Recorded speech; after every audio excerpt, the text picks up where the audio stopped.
Perfect. I call the April 17th, 2023 Finance Committee to order. Can I get a roll call? Member Johnson, please. Chair Christine Gator, Here. Jesse Andrian, Dominic Barani, Here. Sarah Knack, Oh, she's walking into the call. Party. Jason, and Nick. Present. And then others in attendance, Charity, Finance Director, John, Trustee. Yes, here. Is Patty on with No. us tonight? No. Janice Foster, Accounting and Budget Analyst. And Bob Gowing, Public Works Director.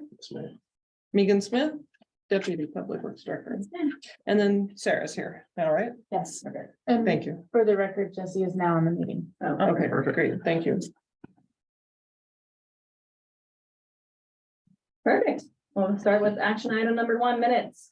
Can I get a motion for accepting the minutes of March 20th, 2023 meeting? If I have a small Go ahead. change, is that before the motion or after? Doesn't matter, either one. Before the motion. Just Nick is spelled wrong after the recess. There's a bonus K. Okay.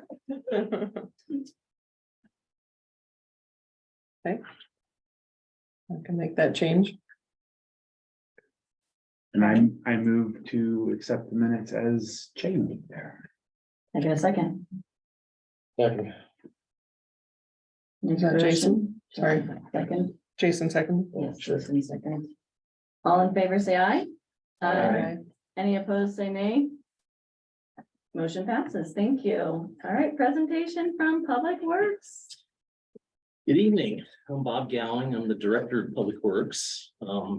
Back here is the Deputy Director, Megan Smith. I think most of y'all have had a chance to meet her already. So thanks for having us. I think as we go through this, feel free to ask questions as we go. There's a lot of information in here. And just fire away if something is piquing your interest. So just in terms of general information about Public Works, it also includes utilities.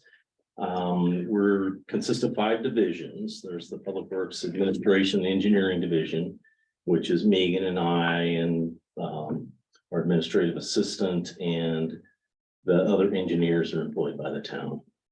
Water treatment, which is pretty self-explanatory. Wastewater treatment, distribution and collection, and streets and drainage. All 4 of these are pretty much led by a superintendent. So if you see a superintendent position, it's probably one of these 4 groups that they're in. Megan supervises these 3 right here, and I supervise directly Jim Miller, streets and drainage, and the engineers and the administration staff for Public Works. So we've got a total of 27.5 FTEs, which is really 28 because people don't come in halves, as it turns out. So that's almost half the entire staff for the town. On top of having about half of the staff, we do probably spend 80 or 90% of the money that gets spent. And so we'll try and go through that and put some of that into the context of how we operate. So the administration and engineering division is, like I said, pretty much everybody in this building right over here. It used to be the Boys and Girls Club. We provide the overall leadership and management for the department, oversight, budgeting, expense management, and administration for 5 funds. And this is the part that might be of interest to you. That would be the enterprise funds, wastewater, water, and drainage.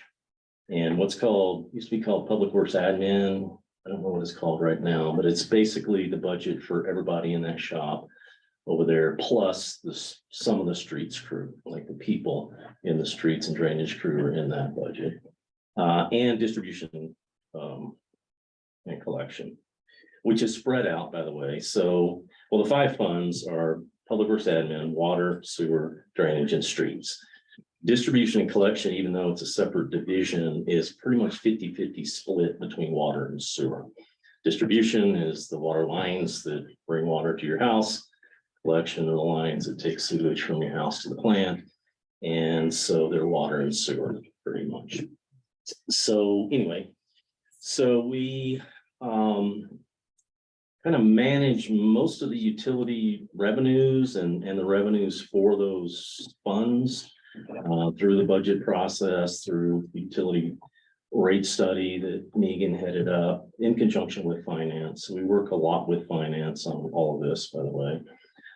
Infrastructure impact fees, we generally work on those, and we also pursue grants and loans for our projects over there. We'll get into the numbers. So right now we've got already approved, and this doesn't include 600,000. So we're over 4 million in grants that we've gotten in the last couple years for various pieces of infrastructure. The stormwater master plan, the newest one is the Viewpoint lift station. Most of this is for the Main Streets project. That's revitalizing Main Street money through CDOT, through the state, obviously coming from the feds through the state. And that's totaling a little over 3 million on that. We also kind of manage most of the and perform most of the duties associated with the state revolving fund loans for the water and sewer plants. And that total is $73 million.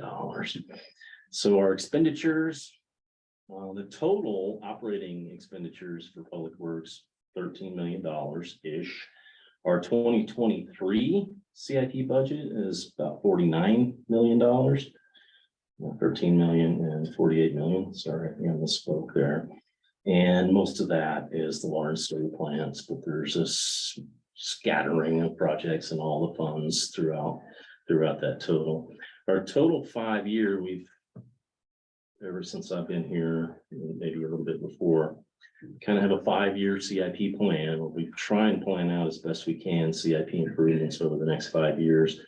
Honestly, if you take a good look at that, you'll see it's heavily weighted in the first year or two, or maybe 3, because we've been playing a lot of catch up here. And I think that's not an unfamiliar concept for you guys. I'm sure you've heard things like that many times. But the infrastructure situation 5 years ago was there were no master plans. There was no planning at all that had really been done for these various systems that we're responsible for. And so we did start out kind of there. We created some master plans right off the bat, water distribution for both plants. I've done a little bit of planning for streets, not quite enough yet. And so our 5 years plan is quite a bit more informed than it was back in the day. We handle a lot of, really all of our own purchasing, procurement, for everything from operating expenses to CIP projects. We handle the RFPs, the RFQs, the open bid processes, all in accordance with the purchasing policy. We manage those contracts, we prepare them, we execute them, we get them approved, hopefully, when we take them to the board. And we also manage the pay application part of that. So a pay application for one of these 2 expansion projects is a month is about this thick.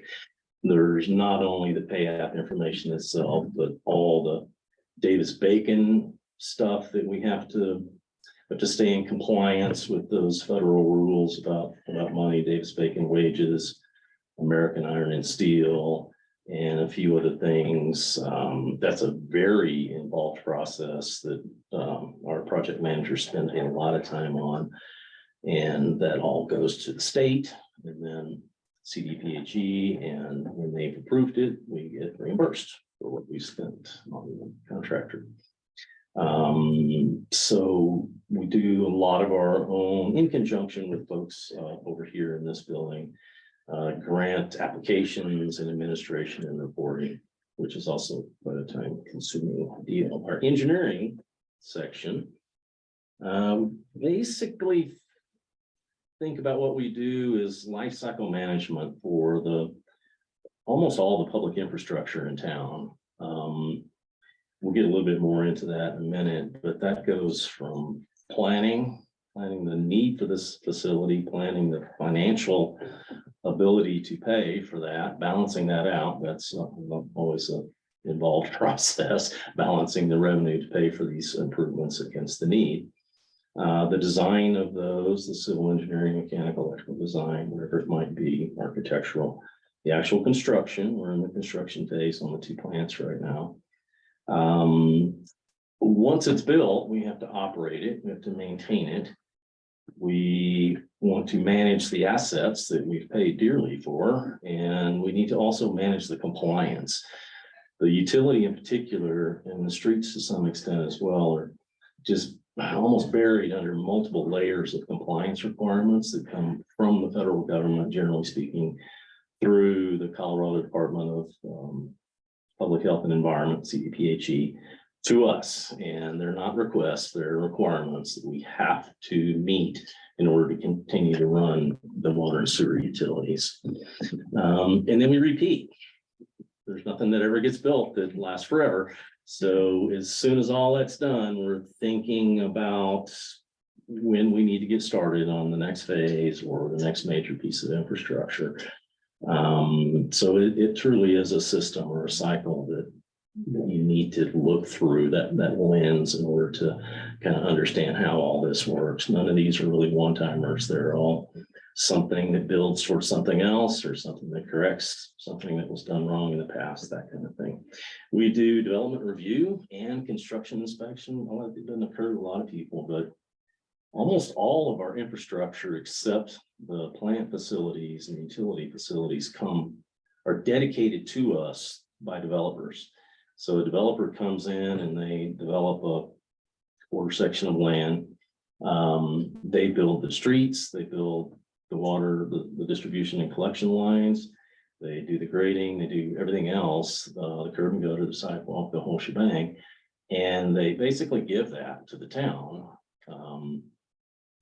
Pretty clear. So what we do is we review all those plans and specifications and drawings and reports to make sure it complies with our standards. They're called engineering standards, or basically just the standards, and or other standards that we don't know about yet that we want to apply to that particular project. So once it goes into construction, after it's been approved, it goes into construction, we're out there inspecting it also to make sure that it's meeting our standards and will function for the purpose that we need it to when it's complete. Water resource planning and engineering, that's her back there. We manage the GIS program and we do other duties as needed. We also do the interments out at the cemetery. We probably hung that on the wall. So if anybody needs strong backs, they call us. And we clean up trees after a storm.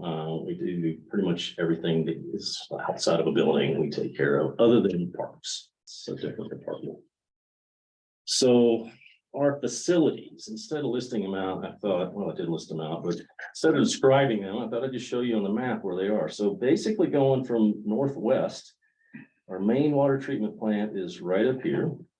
Our water storage tanks are up there. Reservoir 3 is the reservoir we draw raw water from, and the pre-treatment facility. So this basically goes in order from this corner to that corner. We have a water booster station right at the north end of Wellington Community Park. The nano filtration water treatment plant right next to the Leaper Center. We have the Wilson wells, which feed the water to the nano over right between Istone and the old middle school. The PW shop, this is where we handle the fleet stuff and basically where streets and drainage works out of. We also handle our own fleet management and minor repairs there. So full-blown automotive shop. The bulk water station over there right in front of the shop.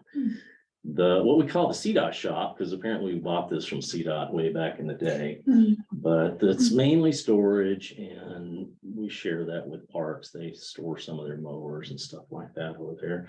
Our building, which again is right over there.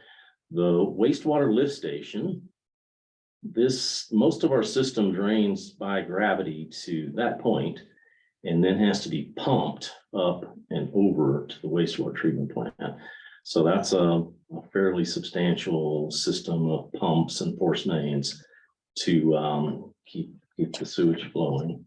And of course, the wastewater treatment plant is down here, and I'm sure you've seen that if you drive up and down I-25, it's pretty obvious with all the cranes and everything. So we manage all these facilities I have a question, and Bob. people in them. Mhm. The wastewater treatment plant at the bottom, it's not that far, compared to our water is really far. Mhm. So if we're developing south, is that gonna come, we'd have to pump it? You north? know, that's a great question. I'm gonna turn on Google Earth here real quick. So there's the plant. Our GMA goes right down into this area. Okay, yeah. And we completed a collection system master plan a couple of years ago. And we are going to need another lift station down here. Yeah, for sure. And initially, we're thinking that those could just perhaps be privately owned and maintained lift stations. But once somebody gets down there to develop, we'll flesh that out. You know, right now, I think these two parcels are probably the next big projects that we get in. And part of that may kick off the need for the lift station, or may not, because we haven't really seen any engineering yet, right? And so those are the facilities that we have. I didn't put the cemetery on here. We maintain the grounds and do the work, but most of it is actually, you know, the purchasing and the management of the plots is done through the clerk's office. Or was done through the clerk's office. We're still transitioning that to the new clerk. Ground level facilities. So 350,000 linear feet of water piping from 6 to 18 inch. Now, I won't go through this entire list, but the numbers are, for a small town, impressive. And what I've done is I've clipped out a piece of our GIS system just to show you what this is. The Old Town South area. That's Cleveland right there. These brown lines are the wastewater lines. The green lines are storm drain lines, and the blue, a little bit thin, are water lines. So any given neighborhood has this kind of density of piping in it, hopefully always in a public right of way or utility easement, so that we can get to it, and we're responsible for maintaining all of these pipes. So there again are compliance standards about how that works. We find that in some areas we have to go a little bit above and beyond those standards to keep things working correctly. But sometimes we don't. So this big blue blob here is the floodplain, and I didn't write it down, but we also are the floodplain administrator for the town. So anything related to floodplains or stormwater management comes through our engineering group as well. And that's the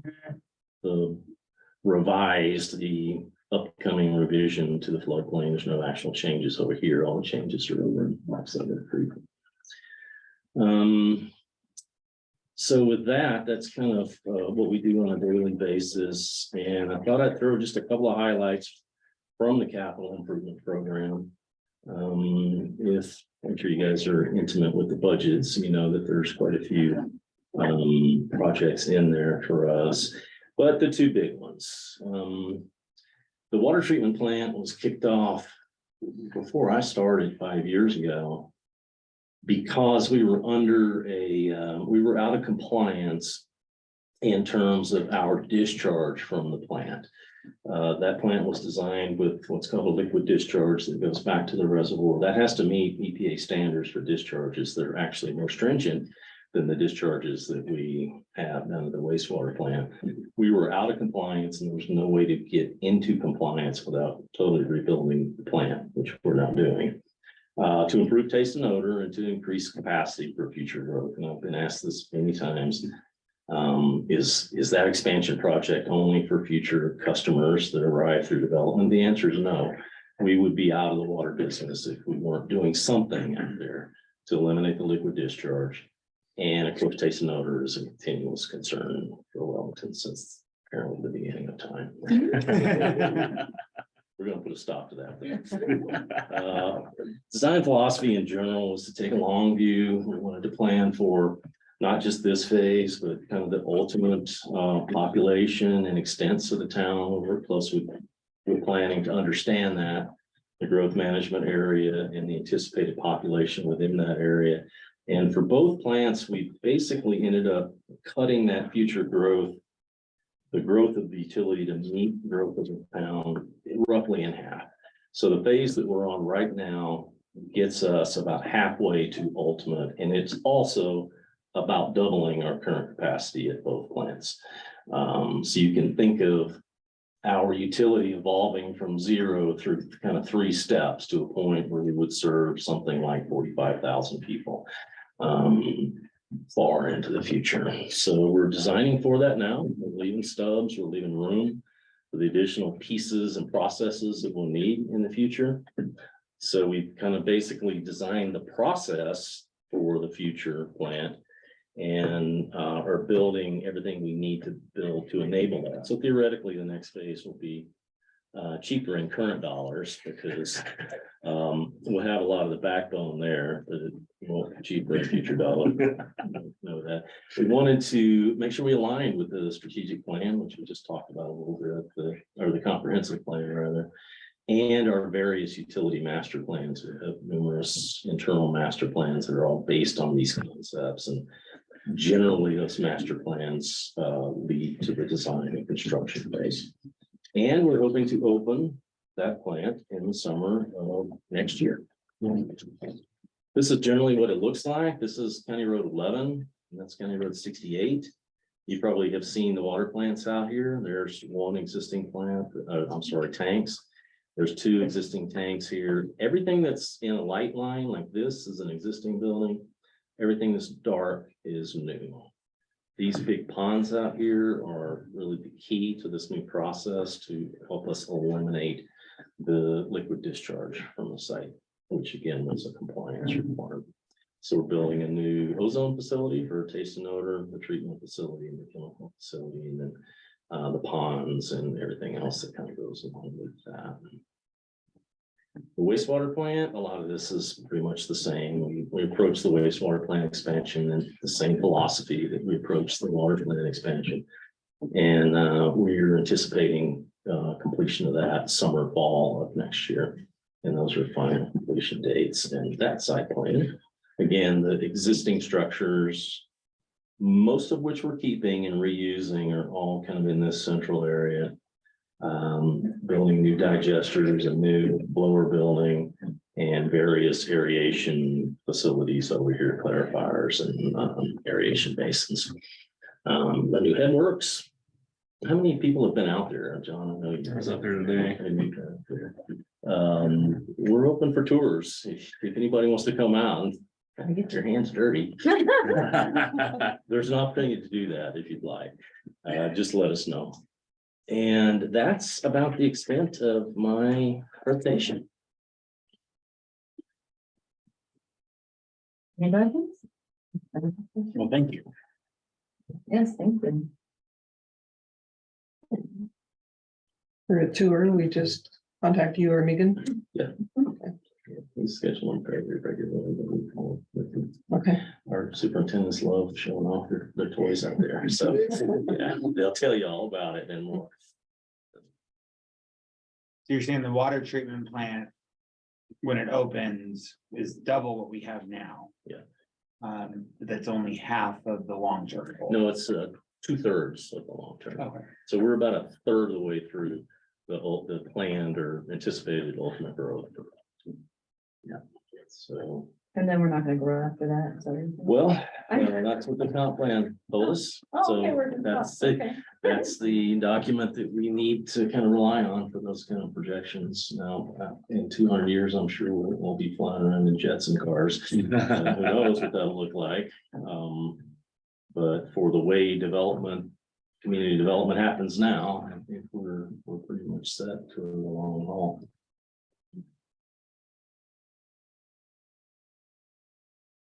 And how long, when did you start design? We started design on the water plant, this water plant, 2020 pretty much. We had there was a project going on when I got here, and it was a bit of a mess, so we fired everybody and started from scratch, and brought in a different engineer. Ended up staying with the same contractor because it wasn't all their fault, really much of their fault at all. And so that started in 2019, and then those followed shortly by starting up the wastewater plant.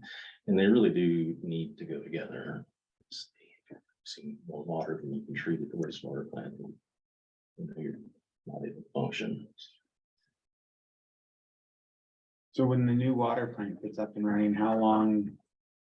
With the plan, and I'm not super familiar with the comp plan, so how long before we would need to start that third, Well, it's last third? the growth percentage that's kind of built into the comp plan starts off close to 4% and then kind of tapers off towards 3% out at year 40 or 60.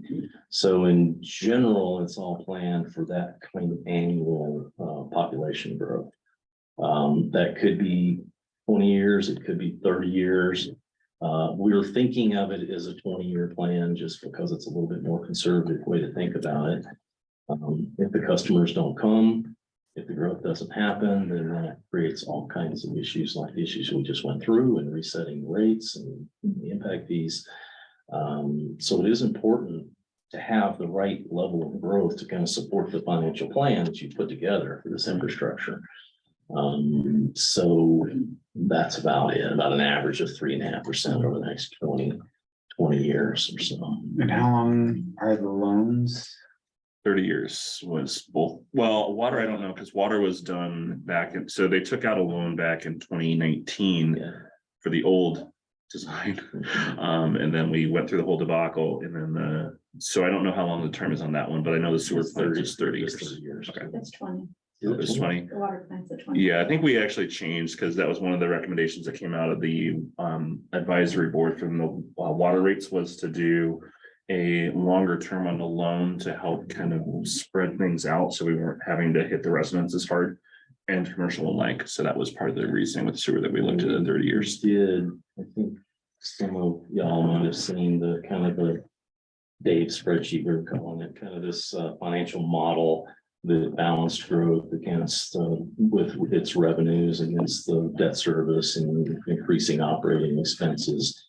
And there was a little bit of fluff in there, but really the critical time is coming up here, really this year and next year, because we have this huge outlay, this capital outlay, especially for the water plant. The cost of the water plant came in over a loan amount.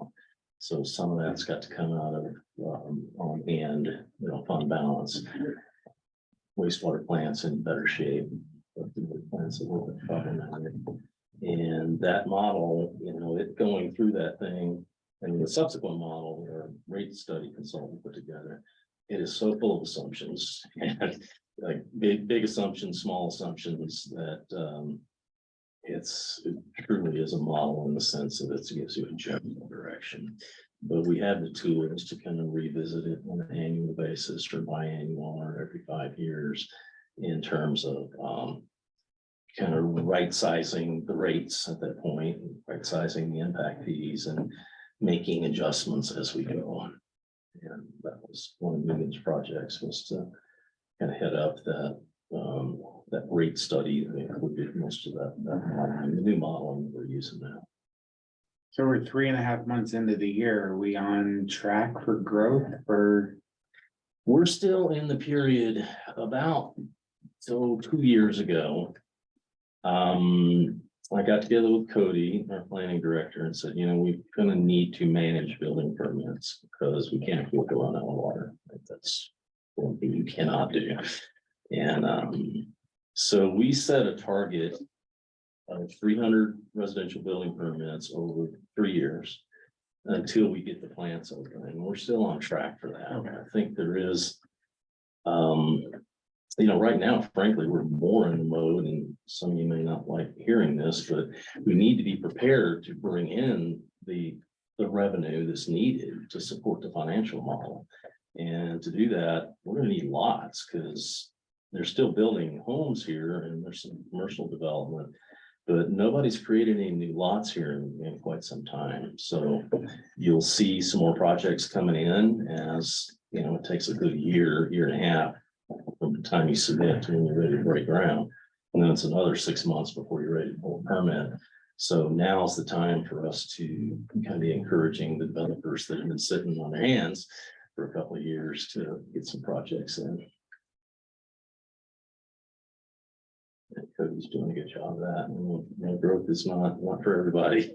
And but neither are high water bills. that's also true. Yes, and that's one of the things, and I know this is something that I hear commonly from people is they're like, hey, we need to stay small town, and we, which I think there's a lot of wisdom to that, but at the same time, we also need to understand that if we, especially with these projects coming in, again, just these phases alone are designed to support a population of roughly 20 to 24,000. 24, Yeah, and if we're trying to support those on a population of 11,000 without growth coming in, the way that it's built into the rates that we have right now factors in within a couple of years that every year that I believe every year the loan is paid by the growth, more or less. It's designed within a couple of years that majority of the loan is paid by the impact fees for new growth. That's the idea. Yeah. That's the idea, right? And so if you all of a sudden take out and understand, like on the water, that loan comes in a little over $1 million every year. For the sewer, that loan is, I think, $2 million a year or so is roughly the payment. So if you just factor that out, if you do no building, that $1 million in water and $2 million in sewer now has to be recouped from ratepayers. Right. And that's a huge jump again in rates. So it's got to be that balance again of one, we don't want to get to where we were before, where we were at like 8 to 10% growth in a year. That was not good. And that got us here. But at the same time, we also have to make sure that we're not going over the top and all of a sudden people are paying ridiculous sums for their water bills. So it's, again, like Bob said, it's finding that balancing where we have a good growth rate. And a lot of the comprehensive plan looks at kind of that 3 to 4 or 5% growth rate. And that's something that our staff has to continue to work at. Your elected officials also need to be looking at what are we doing to encourage and what type of growth are we encouraging as well. And I think this also brings up the point that staff has been working towards addressing. What are our current impact fees? Are they relevant to what the growth needs to be? Do we need to keep managing these every single year and bring them to the board and say, okay, you know, Megan's been working really hard with the cash and lieu and water because the broad water dedication is a restricted fund as well, which is supposed to go towards the impact of new growth for these kinds of facilities. So we're kind of doing a lot of catch up all at once in terms of addressing our treatment facility size and our impact fees and what we're charging for the development. And it's like, we can't just build for what we have now and say no growth because we don't have the money. I mean, we have to look. Yeah. Well, that's pretty much what we did 10 or 15 years ago when we weren't looking. We were just growing and we grew right out of our infrastructure. And that's a mess. It's really, the money, unfortunately, we're spending now on this is higher than it should have been if we've been planning appropriately 10 or 15 or 20 years ago. And we're not going to make that mistake again. That's been a lot of it, and I think that we're getting to the point where it's kind of like we see the light. I was telling Trustee Daly the other day, it's kind of nice to actually start thinking about things other than this, because I mean, for 2020 to 2022, we ate, slept, and breathed these plants and trying to get these projects up and going, and I know it was even more so for staff. And I think that a lot of what we've seen is just that, you know, the administration being the elected officials hadn't really put the priority on, hey, this needs to get done. They hadn't put the right people in place and focused on that. And the board from 2018 to 2020 started that process. I know Bob came in during that time, and they really worked towards getting the pieces in place. And then from 2020 to 2022, that this was really our focus, because we've got to get these done. And so it's been nice that they're actually moving forward and we're getting out of that. But a lot of what, like, especially for the water, why there was, Bob said that the water was more challenging, was part of that is when we came into end of 2019 into 2020, we realized that we were bleeding about $12,000 a day, I think, from our water fund, because our rates had never been increased. And then within our water, our price we pay for water every year is actually tied to the price of water shares, which have gone up from, I believe it was like 20,000 years ago to over $200,000 a share now.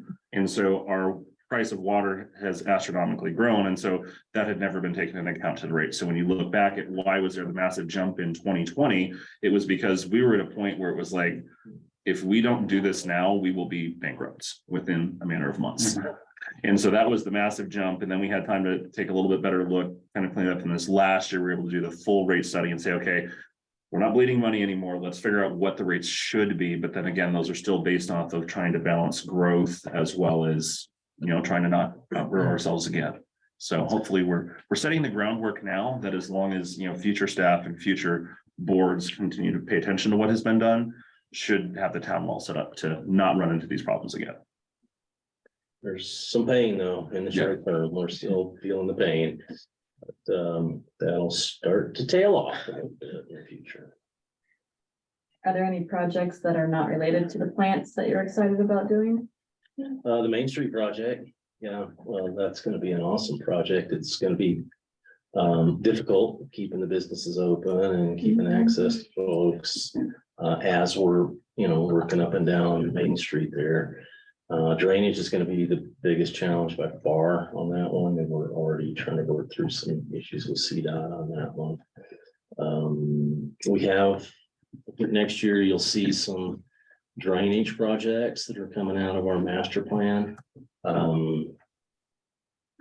That's also gonna be a big nut to crack, because there's really hasn't been much money spent on drainage, and so those will be coming up, and Nathan, and in particular, Nathan, you were one of our engineers, is working through some of that right there. We have all kinds of little projects too that can be fun. The station probably, that'll be one coming Lift up. station, so that was one of the grants we landed. With Kelly's help, $608,000 for the lift station. A new one or upgrading? Upgrading the Okay. one that's there. Hey, Again, it was nice and poorly designed. And sorry, go ahead. No, I'm sorry. I'm not there tonight. I was just gonna ask, going back to the necessary growth for the town, do we have are we trying to emphasize more on commercial in the next few years, or residential, or a combination? I was just curious. Generally speaking, it's a lot easier to get your arms around residential. You pretty much know what the average house produces, needs in water, and produces on the wastewater side. Commercial is very hard to predict. Commercial is driven by the commercial market, right? It's not something that you can really, frankly, affect that much, other than in a negative way. It's very hard to go find somebody to build here. But in general, we left some room for commercial growth, and we basically manage that as we go. Okay, thank you. And I would say commercial growth is really relative to numbers of rooftops. I mean, Yeah. your grocery stores, major box chains, they're gonna look at how many rooftops you have to justify building a store there. So it kind of goes hand in hand. Yeah, they'll, Sure. all the big commercial people will tell you it's about rooftops, and it's a science. They literally have it down to a science, how many trips in the roads in their area, how many rooftops within these different areas, surrounding areas. And when the numbers are right, we might see somebody come up here over there at the Timmick property or something like that. And I think that is definitely a question that the board has been asking from a legislative and future planning portion is, okay, what should that balance be? And a couple of key things that hit this last year with the census, we were over 10,000 population. That was something that we think will have some impact on that, because there's some types of businesses that won't even look at a town. If you're under 10,000, they're not even going to consider looking at you as being a serious viable option. So this last census finally kicked us over that. And I think we were a few hundred below that, but we're now at 1147. So we're well above that now. But that's another question that the board has continued asking. We're still haven't gotten through the process of that, but is asking. I know we just hired a business and community liaison position, and they're going to kind of be partnered half with the Main Streets program, but the other kind of half of their job is really looking at, okay, how do we as the town better work with businesses, doing surveys? Why are businesses not coming here? Why are businesses leaving town? You know, what are we doing well? What can we improve? And that's part of what the town's trying to figure out, is how can we be an environment where businesses want to come? And not necessarily being, oh, hey, we're going to give tax breaks or grants or these things, but just, okay, are we making it easy for you to do business in Wellington? So seeing what we as a town can do to encourage it, because we do want to see more commercial growth here as well. Thank you. That's helpful. Is the finance committee able to review the, what you call it, the cost and growth model, or like any presentations that the consultants did on how that model was built? Like some of the assumptions that were built into it, and just like a sensitive, I'm thinking I could do like a sensitivity analysis on it, or like, I'm sure some of it's already been done, right? But like, how much does like you miss population growth in the first 3 years? Like, how much does that impact? I would imagine like the difference between 3 and 5% is gonna have a pretty big impact on years 20 through 30, right? Like, it's a big number. So there's, sure, I mean, I could schedule a consultant to come in and give a presentation here, that costs money. No, we but don't want to do that. I'm thinking of stuff we have already. Yeah. I don't want a presentation. I'll be honest, I That's why I'm don't, messing around. to be honest, it's not, it's not something I would put on the website. No. So I would have to talk internally about handing over a model we paid. Yeah, no, I was thinking for the committee, not, Um, definitely not to like post it, so understood. But yeah, definitely, it's in there. Honestly, the drivers of the expenses are the loan payments and the water cost. And it's so exorbitantly above and beyond most other things, even related to a percentage tier 2 change in the growth, that it's, a sustained drop in growth over the next decade. If we don't hit the plan for marks consistently over the next 10 years, that would definitely prove to be a problem. Right now, I'll be honest, the cost of, and as far as the water fund is concerned, the cost of the water that we pay, which is twice the cost of the loan that we have, that's the singular largest driver in the cost of water that we pay every month in this town. And my highest priority of my job is to renegotiate that lease agreement, which I am in active negotiations with the ditch company right now. And if we can make progress there, that's going to make that'll have the most significant impact on the cost of our water rates for the town. Makes sense. But yes, that model is, and it absolutely is usable in that fashion. It's set up to be able to kind of tweak, Yeah, it would be maintenance nice to know. costs, tweak those growth projections. It'd be nice to know too, if there was like, some upper limits for like, hey, water can raise to like X price and otherwise like we can't support the cost of like this growth. Like, it'd be nice to know water prices go up 25%, like that would actually be a huge problem for the town, or like what that upper limit threshold is of like, hey, if something changes here, like it doesn't support the early like payment terms of the growth model, right? Like, if you're saying that's the most sensitive indicator, like it'd be nice to know how much cushion you have We don't before. have any cushion. We're far beyond that.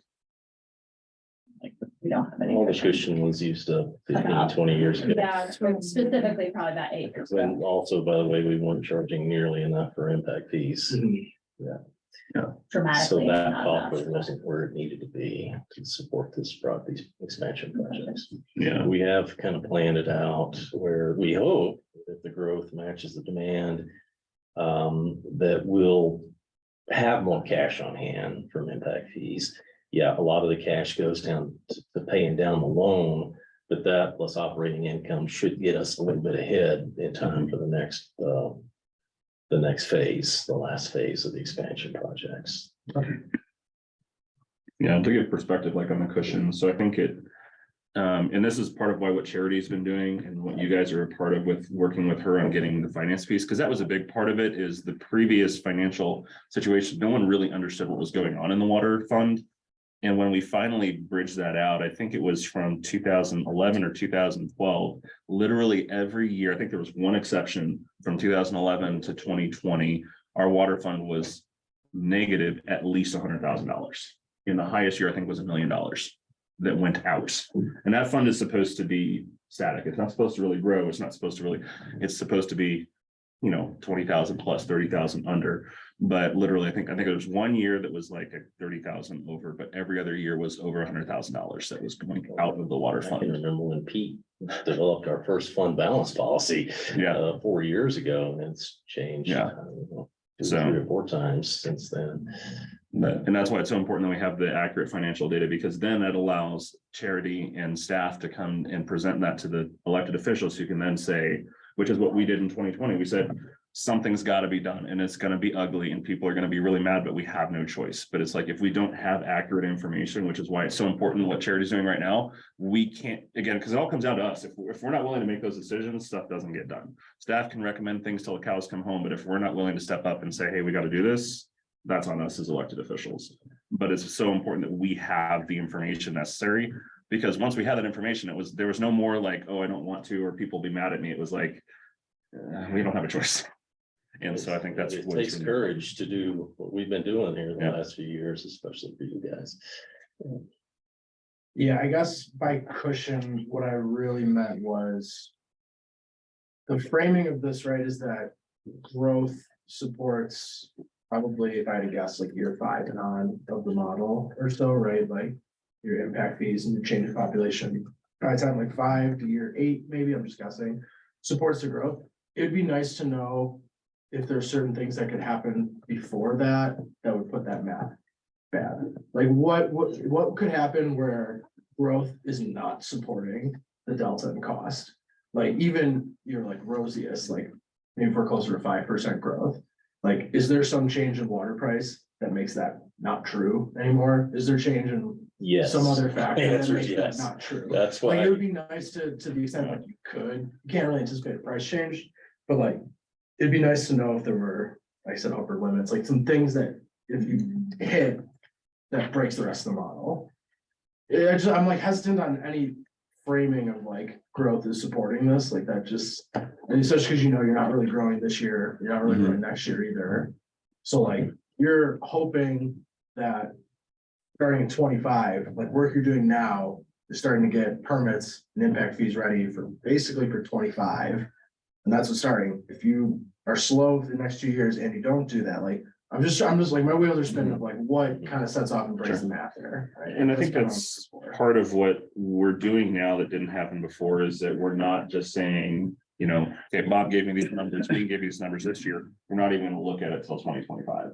This is something that I think even at our last board meeting, Cody kind of presented the buildable lots. And that was something that came up in the discussion with the town, as Bob alluded to. We only have, I think it's 600 or so lots that even could be built. There's only Right 600 platted lots. Platted only lots. 50 buildable lots. 50 buildable, 600 platted lots. So if you do the math out, that's a couple of years, right? And so it's like starting to look at, okay, what do we need to do? Are there projects that need to be coming in? What does that look like? So that's something that we're starting to look at now, even though, hey, we don't want a lot right now, but we are understanding this is going to take time for those to come in. And so I think that you're asking the right questions, but part of that also is that as Megan said, she is actively negotiating with the ditch company, looking at that. The board is aware of that. And so staff needs things from us. We're working with them to make sure that process continues ahead. Kind of now that Bob's team has the plant, so we don't really have to engage with that unless there's a problem. The contract and other things are now kind of things where it's like, hey, let's focus on this because we understand that's a huge cost. Now, part of what that also does is we're taking a look at our water rates every year. To say, are we recouping those costs? Where are we coming in and making sure that, again, our goal is not to have to adjust, but if we do see things where they're starting to trend where, hey, the cost of water is continuing to go through the roof, we haven't been able to get the contract renegotiated. Do we need to make tweaks in whether it's expenses, which again, really, that's not going to solve it because as Megan said, expense that's like a huge amount of it is the one we can't control. That's literally how much water people use, and then that's what we get charged for that water. But do we look at, okay, do we need to make adjustments or tweaks to rates again? And again, the nice thing now is that we've set the rates, and I think that focus are more on who is using the water, where before it was just, we had such a high base rate that you didn't care how much water you use, because it's like, I'm paying $80 before I turn on the tap. I don't really care if it costs another $40 for my usage. But now that we've got it set up to where more of your money is going to go out based on your usage, part of our hope is that people will use less water, right? If I don't need to do things, or if I can be more careful, that helps a little bit, right? The less water we have to buy, even though our rates may be absorbing it. If we have to buy less of it, that helps to drop the cost down. So there's a lot of different things that we are looking at to try and make sure that we don't get behind the ball again. And so it's not just that, oh, if this changes, there are other things that we can do to adjust. I kind of get where you're going with that because right now the housing market is kind of unstable and volatile, especially with interest rates the way they are. But part of what we're gonna try to build into the budget process this year is now that we have fees established and, you know, the rate structure, whatever adjustments we have to make annually to all of that will be built into the budget process. So those will be discussions when we have later this summer of, okay, so here's the permits we pulled for the year. This is the growth projection, like this is where we're falling short. How can we offset this now before things get wonky for the next budget cycle? So that's part of the evolving process of how can we keep this financial discussion open and transparent and we can stay ahead of the curve instead of just letting these problems get to where they blow up in your face. Yeah, well, like the number of lots already sounds like one. I mean, that's a huge bottleneck, right? I mean, that's. Yep, and that's something that, Immediately. yep, it was brought to our attention last week, and we've already directed staff to kind of start working on figuring out how we can, you know, and then there's some level of that, right? We can't. There's the one side, can we just say, hey, we're gonna offer, you know, tons of money to people that if you come build, well, sure, that's one way to, but is that really a wise way? No. So we've got to look into how to do that. But again, that's something that has been brought to our attention. And now that's something that we're saying, okay, hey, we need to look into this and work out how we get there. Yeah, the model could be helpful for doing that math too. Like what cost benefit, if there's some dollar amount that makes sense. Maybe we could circle back around to that and get to. Yeah, so I'm We're thinking looking out at loud. it for next year. Sounds like he wants to look at the model. Yeah. It's one, like, so sensitive to the price of one thing. It's like some of the stuff is kind of. You can mess around with the growth rates and stuff, and they ruin things. It's like one big driver. Well, that's a Really pretty out of simple control. analysis, this model, I think. Yeah, And it's altering the growth. Yeah, projections. and we've been through that. We went through that 100 times during the rate, rate analysis itself, so. But the model is not the most intuitive model in the world, it's my experience. It's pretty thick. It's pretty thick.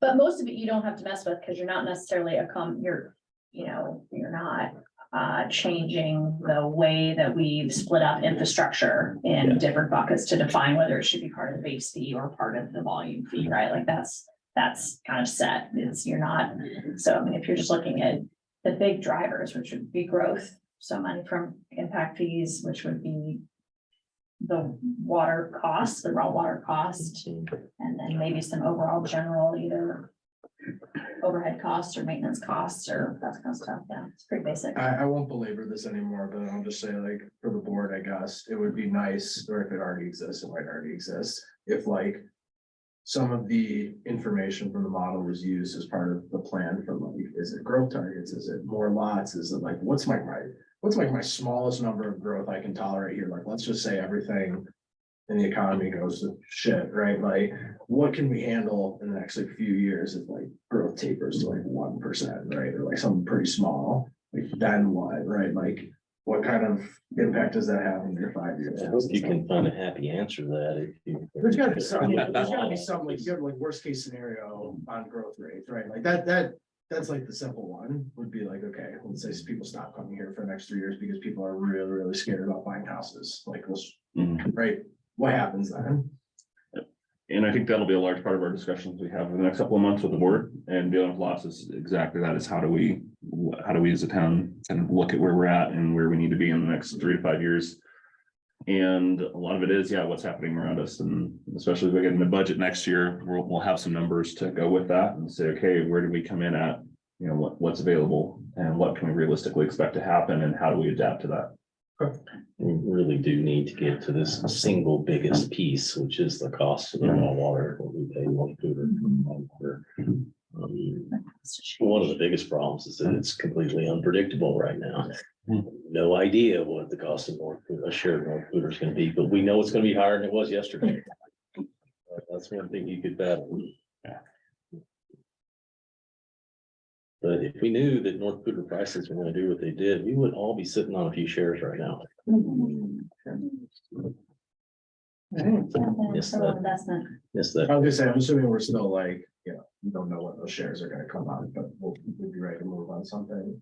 Yes, If we, if you could. yeah, so we put in place 2020 or 2021, basically where we gave authorization for the town administrator to purchase shares when shares came up. So there's funds that are set aside. So when water, in the past, when money has been dedicated in lieu of water shares, so typically what we say is when you want to build, you give us water shares, don't give us money, give us shares. That changed about 2 years ago that we've moved towards that.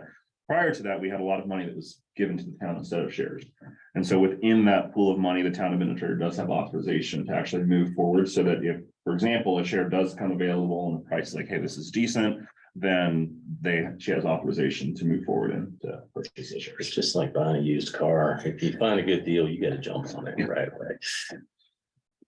That's kind of a precursor to an upcoming Yeah, if we ever build a agenda time item. machine, 10 years or so and get shares instead of cash. The water, I'm assuming we're down like a few $1 billion on that decision. I think when, Nothing you I can do about now, It's obviously. quite a bit more than that. Yeah. Yeah. think when Generously. I asked the question of Bob back in 2020, when we adjusted the rates, I think at the time it was roughly about 55% we were recouping, or somewhere in that range. So if it cost us $100,000 to buy a share of water, we were getting $55,000 roughly. So that was why we made a change in 2020, and a lot of people got upset about it, but it needed to be done. It basically went from 20,000 to 60,000 Yeah. in one fell swoop, and that was a bitter pill for Mhm. developers to take here, no doubt. But But most of them are still here. and they started giving us the water shares, which we would prefer. And then if you gave us the water shares, you didn't actually pay 60,000. If you got the water share for 20,000, it only cost you 20,000. It did set it up to kind of Yeah. incentivize the dedication of shares Yeah. Cash. over cash. But that may not be the way we want to go in the future. That may not. Because that money, we could need cash in order to develop some of these potential other water sources that Megan especially is looking at. Is it not liquid though? Like, could you not just sell your shares? You theoretically absolutely have to, assuming you could sell them in like 2 weeks. Not necessarily 2 weeks, you could sell the shares, I would be nervous about being able to offload them if we needed to. It's also a pretty good place to put your money. Yeah. At least it has been. Recent term anyway, All right, thank you so much for the presentation and the information. Good to move on. Number 3, Jason. All right, so I just wanted to bring this back to the board. Sorry, I didn't get it into the packet on time, but right now. This is kind of the methodology around the trustee pay and the mayor pay that we kind of talked about and touched on. The only thing I really wanted to point out here, I don't know that this is necessarily like really a problem. I did want to point it out and see if anybody had any thoughts or concerns on this. If you look in the bottom right, you can see that our mayor to trustee pay ratio is 1 1/3 roughly. But kind of the standard of the surrounding areas is a little north of 1. So I just wanted to see if you guys have any thoughts or concerns on that. You'll have fun. Thanks, Bob. Is that right though? Because you're doing an average of an average. Right, because you do 1.333 is just the sum of whatever that column is divided by. Right. Is it actually 1.3 or did we get tripped up on? Well, no, I mean, like if you did the math, like the 36 or the 48, yeah, that's 1. Oh, you're just doing. Yeah. Okay, got it. I thought, sorry. I thought you. So like, were we doing- like our mayor to our trustee. My bad. I thought you were doing average. Then if you wanted to do the inversion, you could look at my last. No, that's cool. email. And I was gonna ask if you actually wanted me to make this a little prettier then. I obviously did this with no aesthetics consideration, but I could. I think it gets to the point, I think you did awesome. I was gonna say, I would not be opposed to spending 20 minutes making this a little prettier. So before we present this, you want me to do? I wouldn't be it, opposed to that please. either. Okay, I was gonna say, yeah, it's not. So what would 1.5 be? That would be kind of like the average mayor to trustee pay ratio. So what would? So what, leaving, yeah, so like if we were to leave trustee alone, what would our mayor need to be? 52. Oh, excellent. So it's a very small adjustment, but Okay. I just wanted to bring that up, see if anybody thought that that needed change. Quite frankly, I think it's fine, but I don't think it's like, yeah, I don't think it's egregious, like, I think it's all right. yeah, I just want to give everyone a chance to. Yeah. Is it basically the same as we talked about last time? Yeah, nothing's changed. Okay. I was just looking at the ratios and making sure everybody feels comfortable with it. No, if you were doing like standard deviations, 1.3 to 1.56 is definitely like within one standard deviation of this stuff. I think it's like very much. So are we talking about going from 3,600 to 5,200 or? Or 48 to 52 would get us like right in I line. think with the average. 54 actually would be 1.5. Yeah, right now it's 1.4, 52, 1.4. So 54 would be. I tricked you all. The 5,400 would be 1.5. Are you including the zeros in here when you did this? Is it actually higher than that? Yeah, I did agree with you. That's $450 a month. That's an even number. I like even numbers.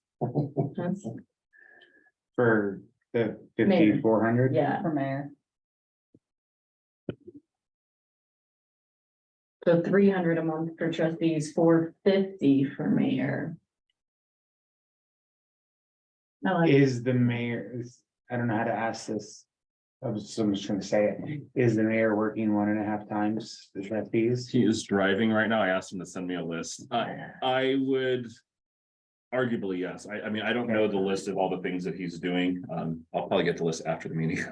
But I know, so just to get, so for example, we talked about the weekly meetings with town administrator. So I go to those maybe once every other month with the mayor and the town administrator. He's there every week. So that's for every one of those that I'm in, he's in about 6 of them.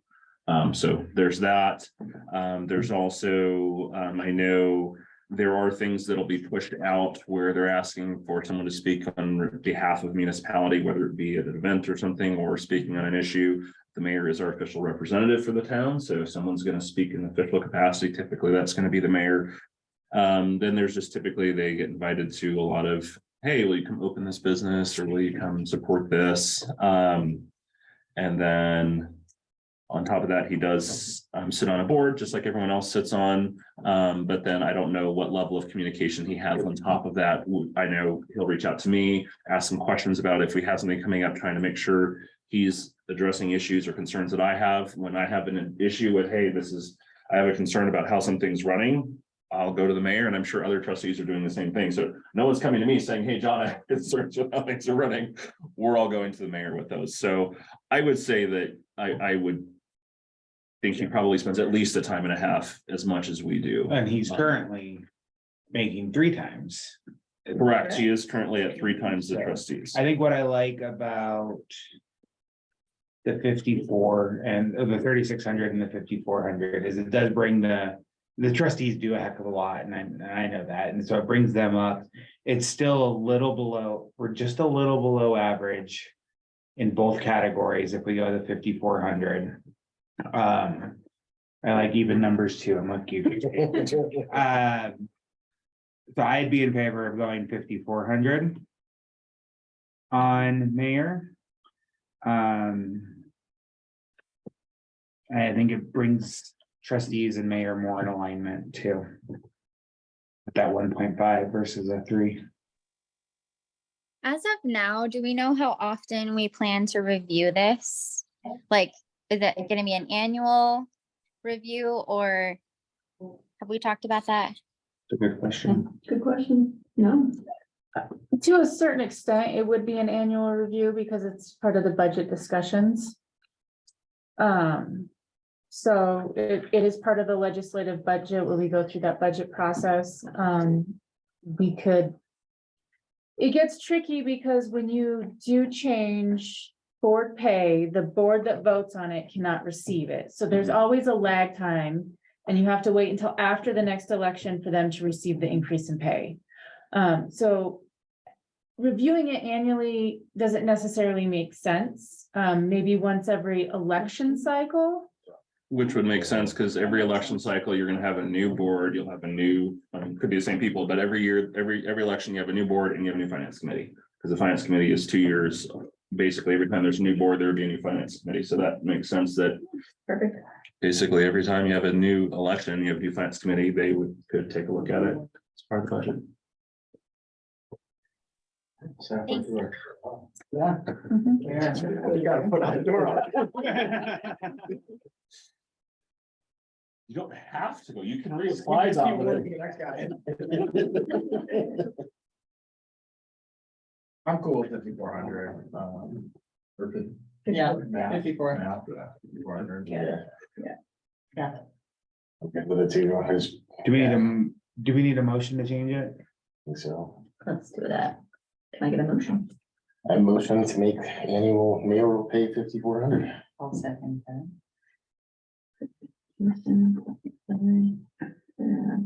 All right, all in favor, say aye. Aye. Any opposed, say nay. All right, it passes 5,400 for mayor. Thank you, Jason, for bringing this back to us. So have we presented this, or this hasn't been presented? I was just going to ask when the Yeah. Yeah, I don't think we have a date. This is something I'll bring up in our leadership team meeting on Wednesday when we go over the future meetings agenda. I'm curious to know how it's gonna, I've already been approached by someone who said, you wanna pay the mayor more, or you wanna pay the board more? I'm just curious how this is going to be. This always gonna be. I know. Every single government raise ever, like, as if they never have gotten a raise in their life, so. so We all like what you could do. I just didn't know to be like, oh, I didn't know when it's coming up. I was. So I thought I had a future, I thought I saw it, and maybe it hasn't been put on the future meetings yet. I don't think I've put it on the future meeting Okay. agendas yet because we were working on finalizing this. We can do one of two things. We could have someone from the committee come and present it. Mine was Jason. Yeah. And Or then- what was the other option? Remember there. So possibly, I don't know if we can have it ready by the May 16th work session. Do you want it to be a work session discussion first? I would say so, because I want there to be opportunity for the board to kind of ask questions, for you to give kind of input, feedback. I can talk to the mayor. I don't know that, no. I think I might hold off on, normally I say we can do public comment, but then what I would probably ask the mayor to do is bring it back for like a presentation at an So- actual meeting after that, then Right. allow, because there will be people, but the whole thing is we ultimately have to say yes or no to that. If we decide public's really against this, we don't think it's a good idea, we can always say no.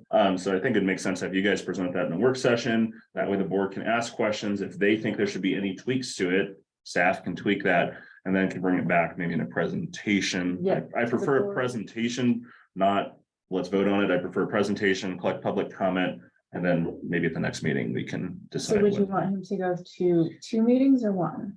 If you can come to the first, you can come to as many as you want, but at least the first one, so you're presenting to the board, here's what, and then at that point, now we have the information and we can Yeah, I dig through it as needed. think to your point, it makes sense for him to present to the board in the work session where there's not that barrage of. Right, Yeah, thanks. What public comment, yeah, what can happen with public Yep. comment, and then once that's been done, even if one of us is there with you, having staff do the Mhm. presentation, that the official and. Yeah. yeah, and then at that point, we can, people can come. Stand up for. Mayor, get a time card for a month and do his rate, probably about $2 an hour or so right now, and. I think that's part of it is, but I understand the concern that people have, and I think there's, Honestly, probably lower. Yeah, do a time card. Okay. And honestly, probably lower than $2, truthfully, for mayor, I know. particular. it's generally pretty low. I just don't track all the What's hours. the trick when It you're in makes me public feel bad. accounting, was like never like really count your hours or do your hourly rate, because like you don't wanna know. Oh. You're like, wait, I could make it. I'm stressed. All right, staff communications. We got the last few audit items for 2021 audit over, so that should be wrapped up and then moving on to 2022. Sweet. So Good work, Charity. How you feeling? Little better. we'll see when I start getting the reports. So Has there been anything concerning, like, of the requests? I have not gotten any feedback from the auditors as of yet. Like any AJEs or anything yet? Nope. Okay. So I have no feelers on where we're sitting. You asked. I'm working on that. So we're also meeting this week to start setting up our 2024 budget calendar. So we're gonna move forward with that. We're gonna restructure how the budget looks, take a completely different approach this year.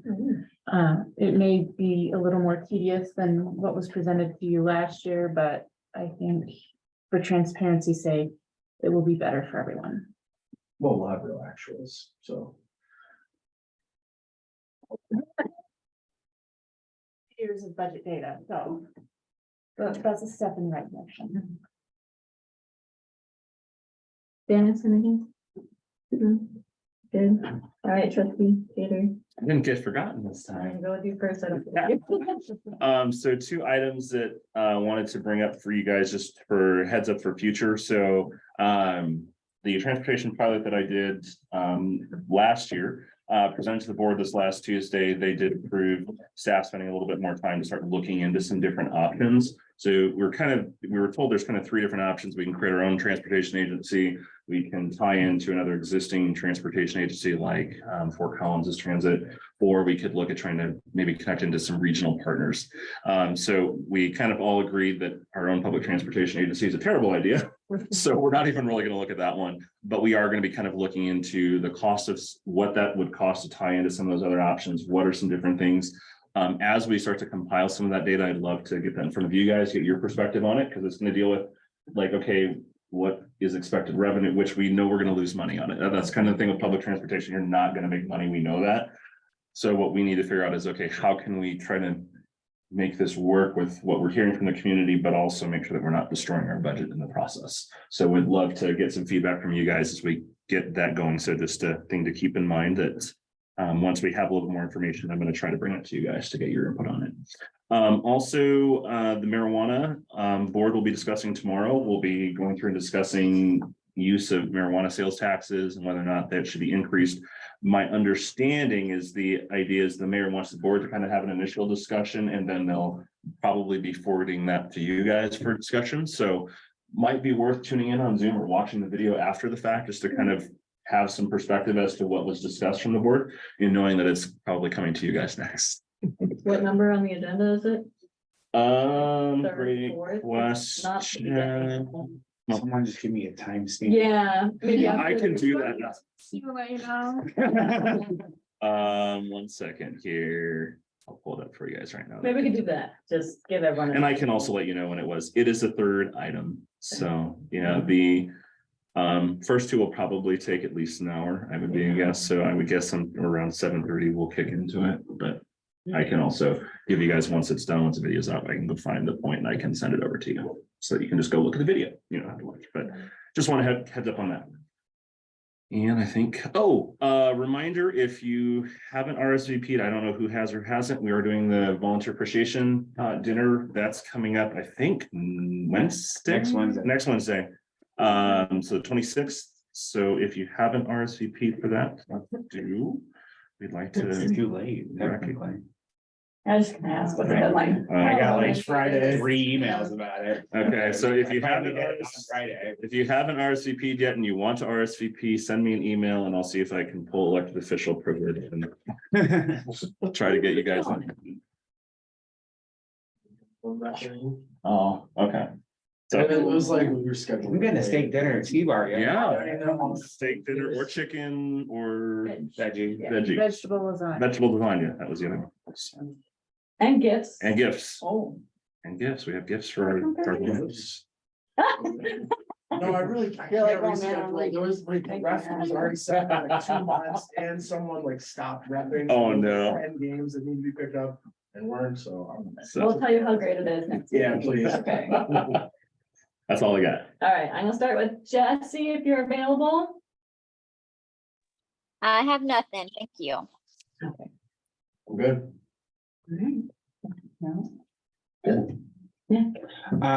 Only thing I have is, and this is not even really a report, just in July, I am gonna be missing the meeting. I will be out in California again That's right. for credit union management school, so it's all, I've been enrolled now, and just wanted to let you know, I'll be out that meeting. Do you at least get to do some fun stuff while you're in California? Yeah. Sweet. Enjoy it. I just show you all my Disneyland pictures. I was just there like 2 weeks ago. 3 weeks ago. Okay. I don't have anything. Okay, and the only thing I have is the mayor gave us this proclamation. I'll pass it around so you guys can read it. He's just thanking you guys for being volunteers, obviously the volunteer appreciation, but we have our own proclamation for our board. He gave it to me as a representative for our board, so just wanted to share that with you. Pat always likes to ask, when's our next meeting? Good question. Yes. 1, 2, 3, the 15th. May 15th. This is cool. And then on the agenda for the next meeting, the only thing I have is potential strategic budgeting. Is that still happening? Yeah, I will have more information after our meeting next week, and then we'll bring that budget plan to the committee so we can go over how we want to start that come June. Other than that, I don't really have, Audit probably. Yeah, audit. Audit might not be done because it doesn't have to be done until June. So I was Oh, gonna. 21. 21 audit doesn't have to be done till June. Well, I was thinking maybe we just do both audits at once in July. Okay. Fine. I mean, Oh, that's. I would like to look at stuff sooner, but if we can do it all. in July. I mean, I can bring preliminary audit stuff. Yeah, we don't. I'd be interested to see 21, and I'm not gonna be there in July. And I know Yeah. with the attachments and everything, but if we can do 21. Are we gonna have the document? We'll have the documentation by June. We should. Everything should be completed by June because that's our state deadline. Oh, sorry, not June, sorry. By May, if we're just got the last of the things, we should have Yes. the 21 audit. I would prefer that we take a look at that. Okay. And then we can look at the 22 when it's done. And then I would say likely, depending on how things go tomorrow night, obviously, but if this marijuana does get forwarded to the finance committee, I would say June would be a good time to go over it. That way, May or you're not- June? May, I keep thinking June. That way, it's not cutting into budget. Because once we get into budget season, we'll want to probably have a lot more focus on budget. We also would have to maybe address the marijuana because if there's going to be changes and once that shop opens, we need to have everything in place to start receiving the revenue. And that way we can get feedback from you guys back to the board of trustees so that they're not waiting Yes. extended amounts of time to Good idea. make a decision. So that would be good to do that in May. And then We'll financially, get you a PDF that you can open this. one. I'll get it to you tomorrow. and then just for the, are you gonna give it to the whole board in May? How is that gonna work? We'll attach it to the email with the packet link like I have been in the past, Perfect. And so then in May, we're gonna potentially get. February, March. Sounds like a good May meeting. Good. Any other questions, comments, concerns? 7:19, I'll adjourn the meeting. Thank you guys for a great meeting. Have a good night, guys. Thank you. Hi, Jesse.